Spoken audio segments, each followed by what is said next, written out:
গতকাল আমরা বিকাশ মামার কাছ থেকে এই কৃষ্ণানন্দ বিদ্যাপীঠের সম্বন্ধে অজানা তথ্য জানতে পেরেছিলাম। আজ আমাদের মধ্যে উপস্থিত হয়েছেন এই কৃষ্ণানন্দ বিদ্যাপীঠের মাস্টারমশাই বিমল স্যার, এবং নমস্কার। ওনার সাথে উপস্থিত আছেন কালীপদ স্যার। বিমল স্যারের কাছ থেকে এই স্কুল কিভাবে চলছেন সেই বিষয়ে আমরা কিছু অজানা তথ্য আবার জেনে নেব। স্যার, এই স্কুল কিভাবে চলছে, এবং আপনি তো 365 দিন এই বাচ্চাদের সাথে থাকেন ঠিক। এবং আপনিও থাকেন, তো আপনি যদি এই বাচ্চাদের সাথে থেকে আপনার যে যা যা আপনি বুঝতে পেরেছেন যে তারা কিভাবে যে ভারতীয় সংস্কৃতি অনুযায়ী তারা পড়াশোনা করছে এবং জানছে, এর বিষয়ে কিছু অজানা তথ্য আমাদেরকে আপনি যদি দিতেন। এই তথ্য জানার আগে প্রথমত আমি যিনি এই স্কুলটা প্রতিষ্ঠাতা করেছেন, আশ্রমটা প্রতিষ্ঠাতা করেছেন, ইনি হচ্ছেন স্বামী কৃষ্ণানন্দ মহারাজজি। ইনি ছিলেন মায়ের শিষ্য। আর যিনি এই স্কুলটাকে, আশ্রমটাকে রক্ষণাবেক্ষণ করেছেন, ইনি হচ্ছেন কৃষ্ণানন্দ মহারাজজির শিষ্য স্বামী জপানন্দ মহারাজ। তা আমি প্রত্যেকেই ঠাকুর, মা, স্বামীজিকে প্রণাম জানিয়ে আমি এই বাচ্চাদের সম্পর্কে কিছু আমি বলছি। তো আমাদের বিদ্যাপীঠ প্রায় 1994 সাল থেকে চলছে।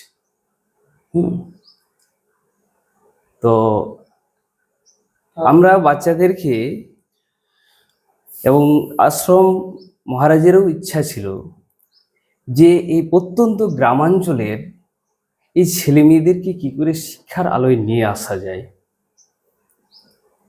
তাই তিনি এই সাধারণ ছেলে মেয়েদের চিন্তা ভাবনা করে, যাতে ছেলেমেয়েরা এই আশ্রমিক পরিবেশে সুন্দরভাবে তাদের জীবন গড়ে তুলতে পারে, সেই চেষ্টা করে এই স্কুল তৈরি।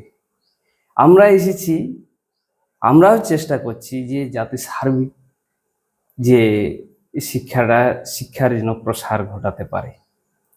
আর আমরা এখানে 365 দিনেই থাকি বাচ্চাদের সাথে।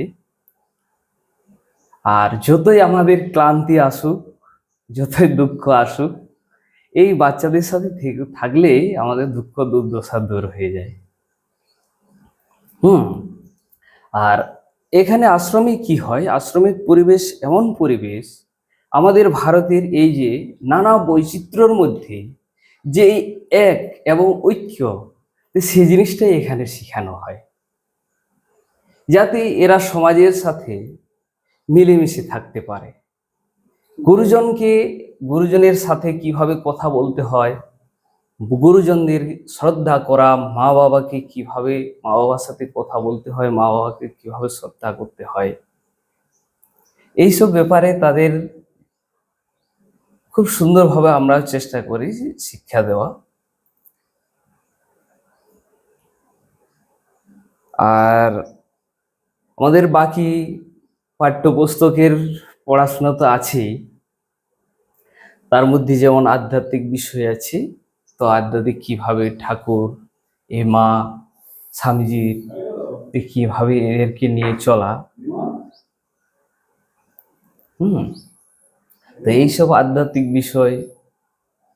আর শহরাঞ্চলের স্কুলে আমরা যেটা দেখি যে ওরা যেটা তথাকথিত যে স্কুল, যেগুলো যেমন বিভিন্ন রকম বড় বড় স্কুল চলছে নামি দামি, সেখানে ওরা এসি ঘরে পড়ছে, ডিজিটাল বোর্ডে পড়ছে, হ্যাঁ, বাবা মারা দামি দামি গাড়িতে তাদের ছেড়ে দিয়ে আসছে, কিন্তু এখানে তো সেই সুযোগ সুবিধা নেই। না, সেই সুযোগ সুবিধা। তাহলে এখানে তারা যে জিনিসটা পাচ্ছে, এবং সেখানে তারা যারা কলকাতায় যারা আছে, যে বাচ্চারা আছে, তাদের মধ্যে এখানে কোথায় পার্থক্য হচ্ছে? মানে এরা সঠিক যে জিনিসটা, এরা কি তারা সেটা পাচ্ছে, নাকি যেটা কলকাতায় ছিল সেটা সেই জিনিসটাই সঠিক ছিল?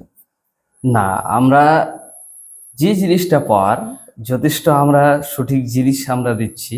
তার মধ্যে প্রত্যেকেরই আশা তো আছেই, একটা ভালো এসি রুমে থাকা, এই ডেস্ক বেঞ্চ এইসবে বসা। তো আমাদের প্রত্যন্ত গ্রামাঞ্চলের স্কুল, এখানে সেভাবে আমরা পেরে উঠতে পারি নাই। খুব একদম ন্যূনতম মূল্য দিয়ে আমরা এখানে পড়াশোনা করাই, যাতে এই সাধারণ গরিব ছেলেমেয়েরা প্রত্যেকেই পড়াশোনার সুযোগ পায় এই আশ্রমিক পরিবেশে।